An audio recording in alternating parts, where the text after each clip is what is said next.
Air quality index आजकल इसके बारे में तो सबने सुन के रखा होगा। चलिए आइए इसकी टेक्निकलिटी के बारे में डिस्कस करते हैं।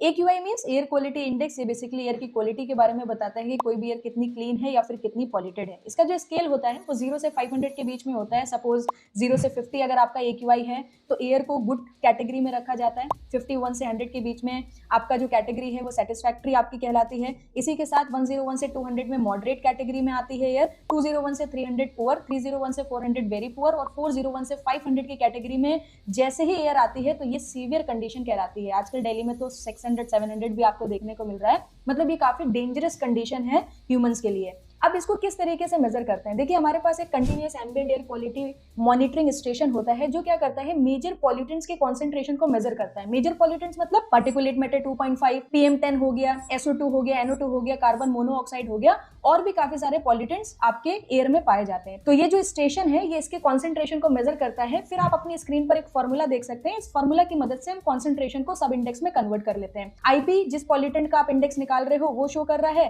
बीपी आपका कहलाता है ब्रेक पॉइंट। जो हमारा सेंट्रल पॉल्यूशन कंट्रोल बोर्ड है ना, ये हायर साइड और लोअर साइड के ब्रेक पॉइंट्स के करस्पॉन्डिंग हमें इंडेक्स प्रोवाइड करता है। और सीपी जो है ये बेसिकली पॉल्यूटेंट के कॉन्सेंट्रेशन को बताता है। तो जब आप सारी वैल्यूज इसमें पुट करते हो तो आपको एक सब इंडेक्स मिल जाता है। और जरूरी नहीं है कि एक्यूआई अगर बढ़ रहा है तो सारे ही पॉल्यूटेंट्स का कंसंट्रेशन बढ़ रहा हो। इवन किसी एक पॉल्यूटेंट का भी कंसंट्रेशन बढ़ता है तो भी एक्यूआई आपका बढ़ जाता है। इसी के साथ साथ अगर हम स्पेशली दिल्ली की बात करें तो दिल्ली में इस टाइम पे पार्टिकुलेट मैटर 2.5 का कंसंट्रेशन आपको सबसे ज्यादा देखने को मिलेगा, जो कि सबसे ज्यादा डेंजरस है। एंड देन फिर उसके बाद आपको PM10 देखने को मिलेगा। पार्टिकुलेट मैटर 2.5 जो आपका यहाँ पर आपको देखने को मिल रहा है, इसमें 2.5 जो है ये पार्टिकल के डायामीटर को रिप्रेजेंट करता है इन माइक्रोमीटर। सो होपफुली आपको इन्फॉर्मेशन अच्छी लगी होगी। Thank you very much.